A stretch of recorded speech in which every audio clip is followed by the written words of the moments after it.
Olá, caríssimos, caríssimas, um abraço a todos.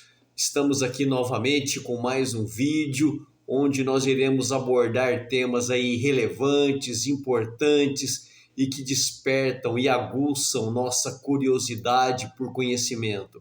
Hoje eu irei abordar um tema dentro do contexto histórico e teológico que é a origem do bem e do mal. O que é o bem e o mal? Ele tem uma causa principal? Ele tem uma origem ou não? Então nós vamos percorrer aqui em alguns minutos alguns caminhos para procurarmos compreender um pouco mais sobre esse tema. Existem então algumas explicações para a origem do mal.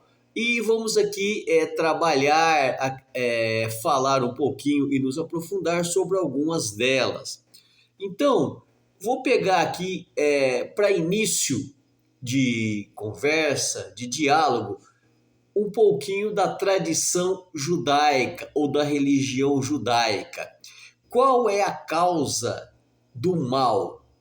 Bem, se nós analisarmos o que está ali na Bíblia, do livro judaico, da religião judaica, o conjunto de leis, o conjunto de ensinamentos, depois os profetas, o que o judaísmo vai dizer sobre isso? Nós precisamos, então, a partir do judaísmo, da religião judaica e também do cristianismo, separar a questão do mal em dois momentos.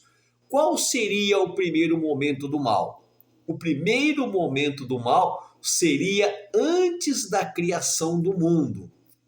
Porque, de acordo com alguns textos bíblicos do Antigo Testamento e corroborado no Novo Testamento, é que o mal existe antes da existência do mundo. Por quê? De acordo com os ensinamentos e com o que está escrito no Antigo Testamento, o mal começou com um anjo de luz, o Lúcifer, que quis ser igual a Deus. E por querer ser igual a Deus, ele deixou-se levar pela ambição, pelo egoísmo e pela vaidade. Então, ele se rebelou contra Deus e foi expulso dos céus. Então, a origem do mal não teria acontecido aqui na terra, mas lá no céu.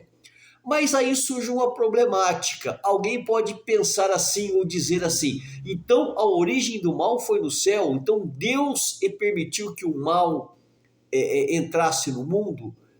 Veja bem, aí entra a questão do livre-arbítrio. De acordo com o que nós entendemos sobre Deus, ele é um ser justo, ele é um ser bom, ele é um ser que não obriga ninguém a servi-lo. Ele dá liberdade e livre-arbítrio.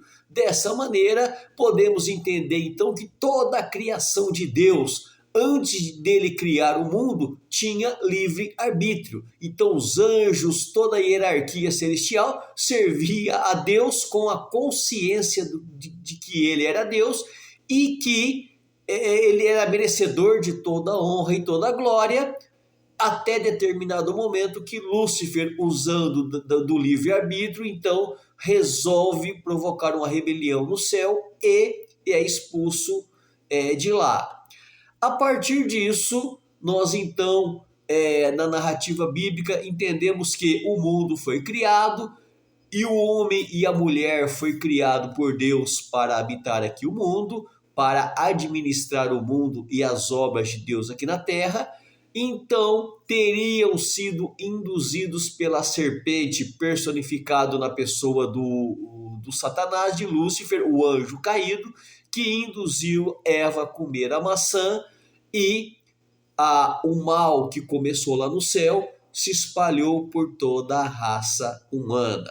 Então a queda do homem, dentro de algumas tradições religiosas, como o cristianismo, é explicada. A queda do homem explica a origem do mal aqui para a raça humana, que foi desobedecer a Deus, e isso introduziu o pecado e a imperfeição para toda a raça humana. Santo Agostinho, que nasceu em Tagaste, 13 de novembro do ano de 354 e falecido no ano de 430, que foi um filósofo e teólogo cristão importantíssimo.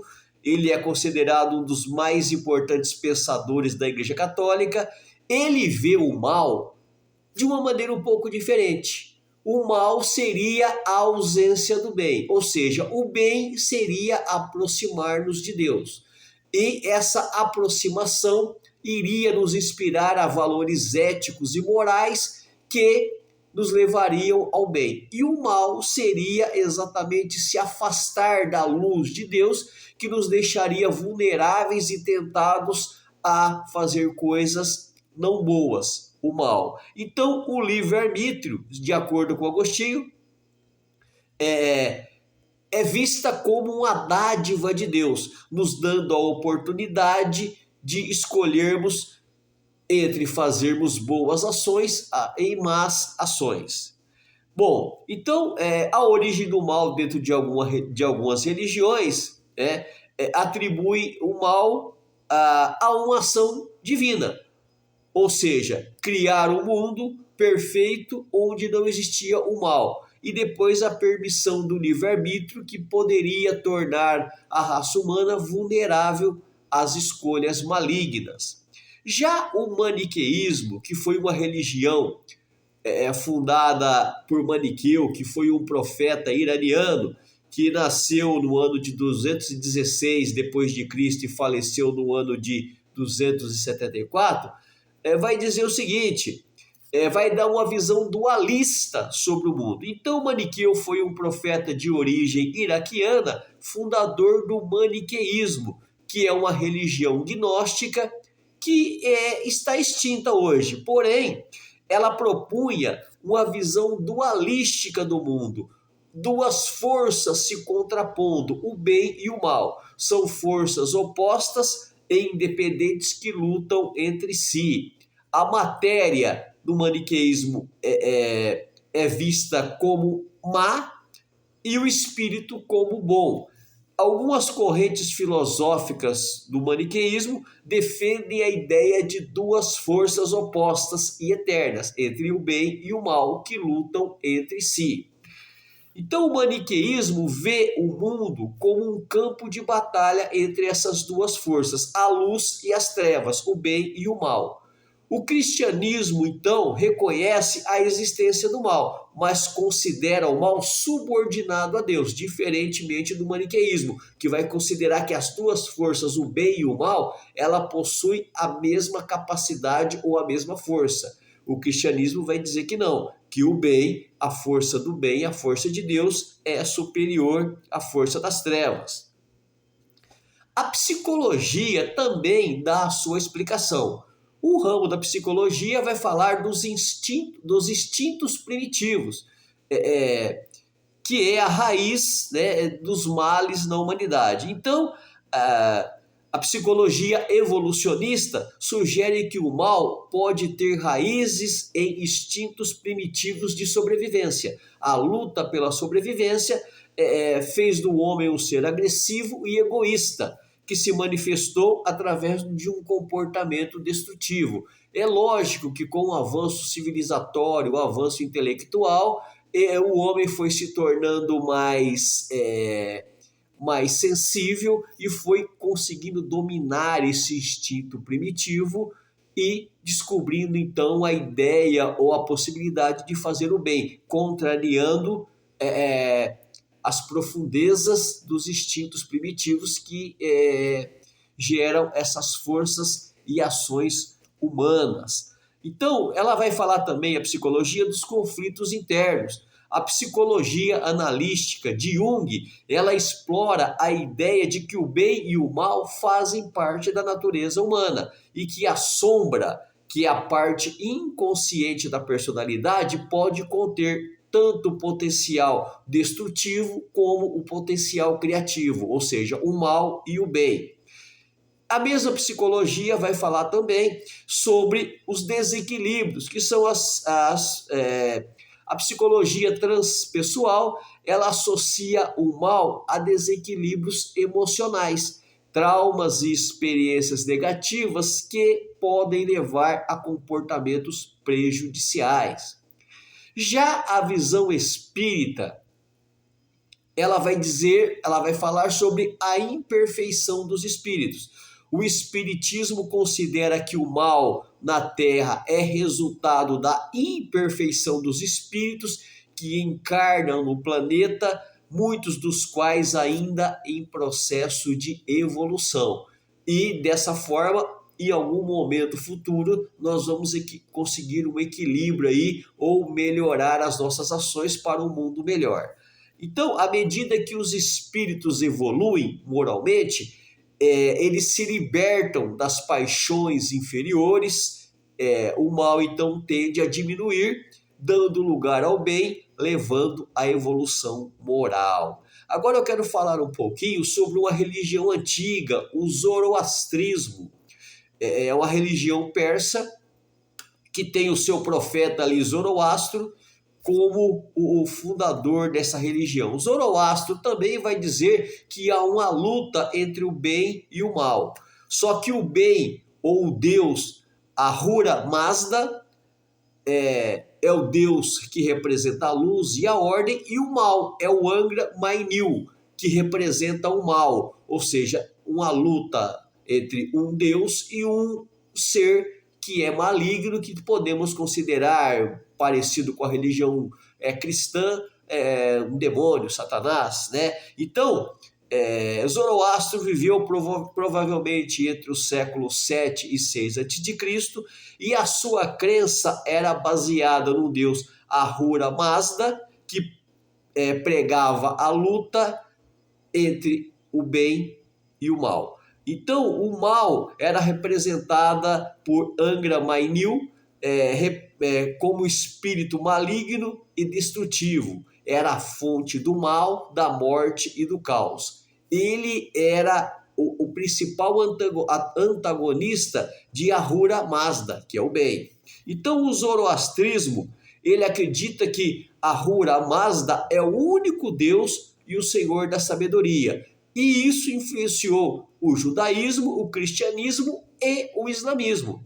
Então, o zoroastrismo criou o conceito de céu, que é um lugar de luz e felicidade, o conceito de inferno, que é um lugar de punição das almas.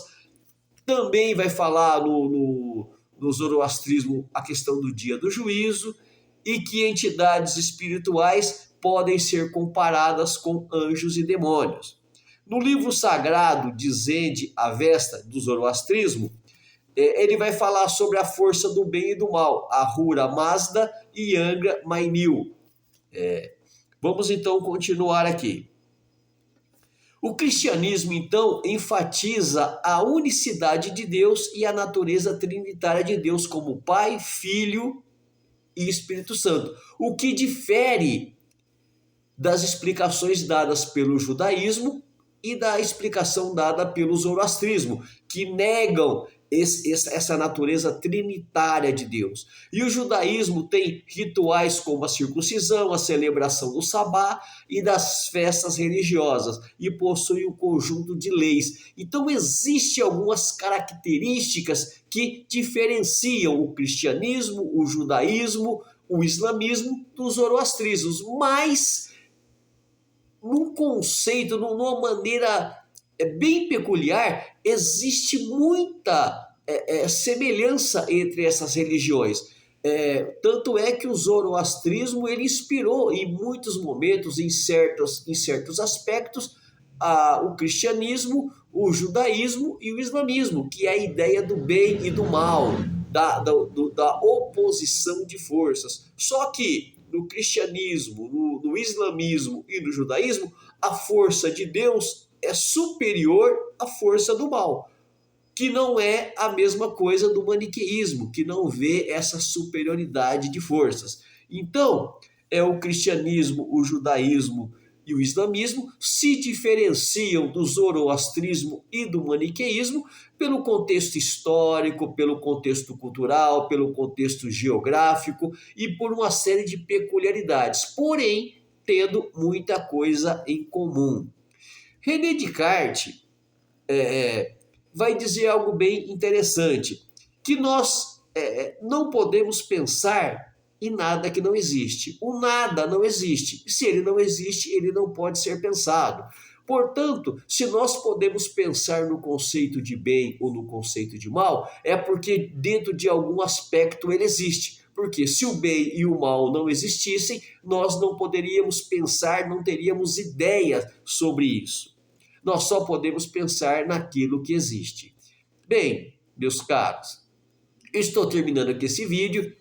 Brevemente, nós caminhamos sobre alguns aspectos do bem e do mal, falamos sobre algumas possibilidades da existência do bem e do mal, mas de um modo subjetivo, de um modo pessoal, cada um entende sobre isso e tem a sua opinião formada a partir de inspiração religiosa, cultural, social e familiar. Pessoal, um abraço a todos e em breve eu voltarei com mais um vídeo. Até a próxima.